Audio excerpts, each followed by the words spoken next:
Estamos de volta com o programa Giro Tecnológico, uma parceria entre a Fundação MS e o canal AgroBrasil.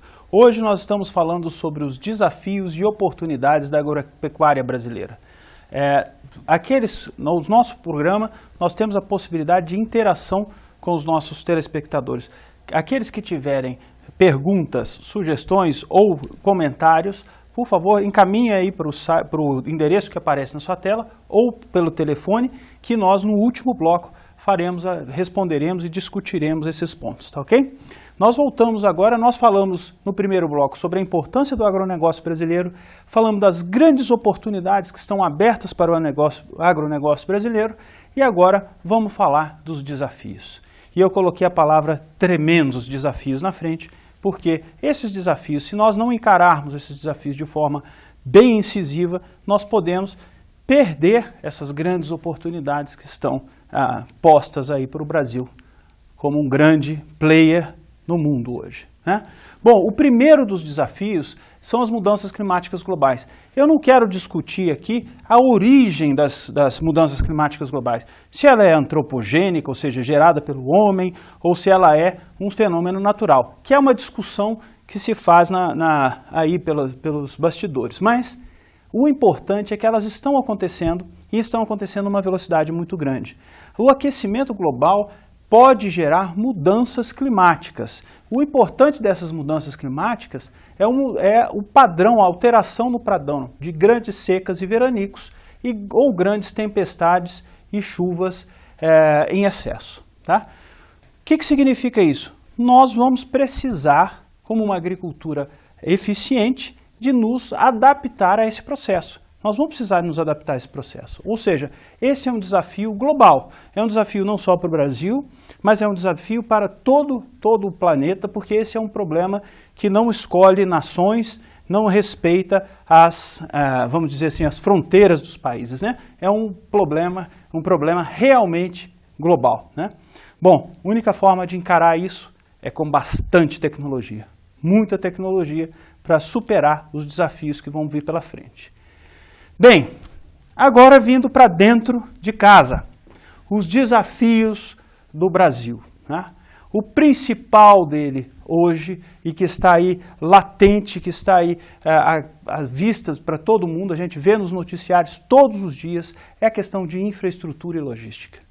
Num estudo realizado pelo Banco Mundial, em 148 países, o sistema rodoviário do Brasil ocupa o lugar 120, o sistema de ferrovias 103, o sistema de portos 131, o sistema de aeroportos 123. Ou seja, a logística do país é altamente prejudicada por essa falta de infraestrutura que o nosso país enfrenta hoje. Nós temos aí sérios problemas para escoamento da nossa produção, desde a lavoura até os portos. Filas nos portos para embarque e desembarque, ou seja, nossa safra fica praticamente armazenada nos caminhões, né? Nos caminhões tentando desembarcar nos portos, os navios tentando pegar esses grãos para encaminhar para as nações importadoras. Então esse é um gargalo tremendo no nosso país, tremendo gargalo no nosso país.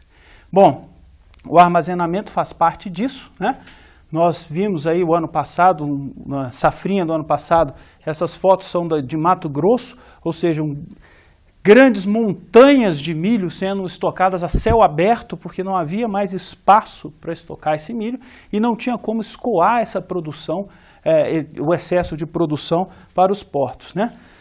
Esse estudo feito pela Conab mostra que, vamos ver só os números aqui mais embaixo, que são os agregadores, né? Que para uma produção em 2012 e 2013 de 184 milhões de toneladas, a nossa capacidade estática de armazenamento era de 143 milhões de toneladas. Ou seja, um déficit de 40 milhões de toneladas para serem estocadas no Brasil. O que significa isso? Significa que nós temos aí aproximadamente 22% da nossa safra sem um local para ser armazenado. A FAO recomenda que a taxa de armazenamento estático de um país seja de 1,2 a sua safra, que significa isso? Que a gente tenha 20% a mais de capacidade de armazenamento do que o total da safra. O Brasil tem mais de 20%, ou seja, 22% a menos. Então nós temos uma situação muito complicada. Por isso que nós temos produtos sendo armazenados a céu aberto e produtos sendo armazenados em caminhões nas filas para os portos. Tá? Bom, outro problema gravíssimo, burocracia e ineficiência das instituições no país. Né? Esse estudo feito pelo Banco Mundial e publicado pela The Economist, sistematizado por eles, mostra claramente isso. Aqui nós temos o Brasil e a média da América Latina e a média dos países desenvolvidos. Tá? O que nós observamos? Veja bem, número de procedimentos para começar um negócio. No Brasil, 13. Média da América Latina, 9. Nas nações desenvolvidas, 5.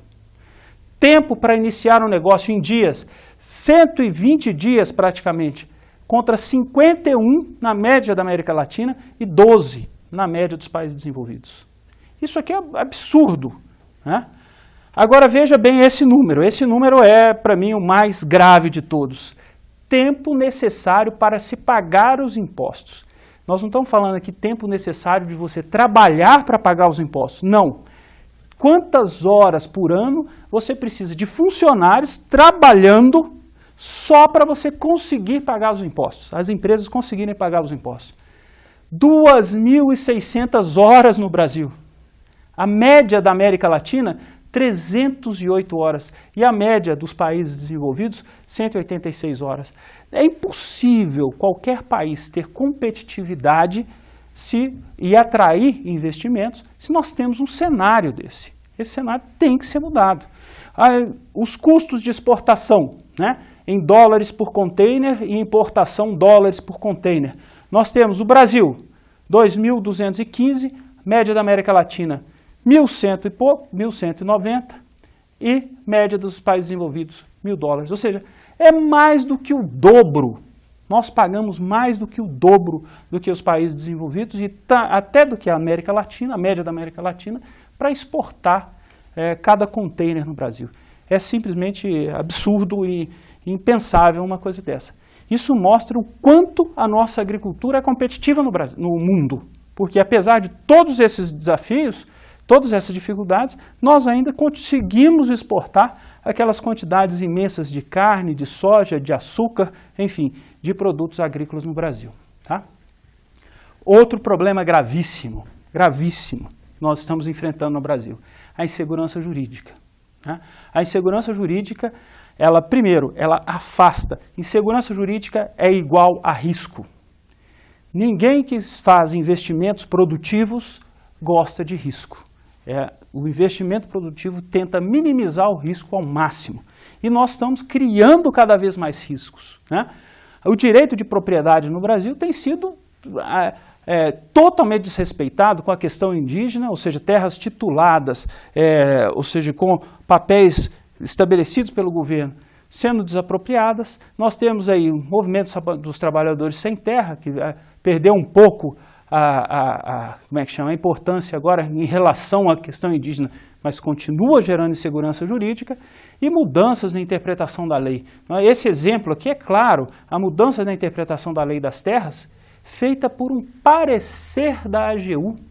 Para se mudar essa lei das terras, o artigo que foi mudado nessa lei da terra, precisava de uma PEC, um projeto de emenda constitucional, 2/3 do Congresso teria que aprovar. Por uma emenda da AGU foi alterado. Né? Enfim, e o aparelhamento da estrutura pública que realmente está estarrecendo boa parte do nosso país. Né? Ou seja, não há condições de estabelecer um sistema produtivo, competitivo e aproveitar as oportunidades que nós temos no mundo hoje se nós não conseguirmos encararmos de muito de frente esses desafios. Tá? A outra questão é a legislação ambiental, pouco clara, ou seja, nós temos ainda o problema indefinições no Código Florestal, uma discussão tremenda do Código Florestal, estabelecemos um novo Código Florestal, estabeleceu o cadastro ambiental rural, ninguém sabe como fazer isso, de que forma implementar, todo mundo batendo cabeça, Estado, Federação, enfim, né? Mudanças de critérios para licença ambiental, a morosidade nesses processos, enfim, isso espanta o investimento, isso torna cada vez mais hostil o ambiente de investimento no país. E aí também temos as legislações de recurso hídrico, definições sobre a outorga de água, restrições à irrigação, ou seja, coisas que não ficam muito claras e que afastam os investidores do nosso país. Bem, e o último ponto é a imagem do agro, né? Ainda assim nós temos a imagem do agro que degrada o ambiente, que polui o ambiente, etc., né? Ninguém que fala uma coisa dessa entende o que é um sistema plantio direto, o que é um sistema integrado de produção, como é produzir alimentos para 7 bilhões de habitantes no mundo, preservando o solo, melhorando a qualidade do solo, o que nós conseguimos no nosso país. Isso é uma coisa que nós precisamos combater de forma muito, muito enfática no país. O outro exemplo é a questão dos transgênicos, né? Uma paixão grande movida que passa por cima das questões técnicas. Então esse movimento, que é uma coisa mundial, é um desafio muito grande. Ou seja, essas emoções, tanto como questões que são simpáticas ao público urbano, como questões indígenas, questões de transgenia, questões de poluição e etc., sai do lado racional e técnico e vai para o lado emocional. Esse é um desafio que nós só podemos combater como? Com informação. Tá? Bom, vamos encerrando por aqui os nossos desafios e aí no próximo bloco nós vamos fechar com algumas considerações finais, fechando aí as oportunidades, os desafios e qual é a agenda para o futuro. Voltamos daqui a pouquinho.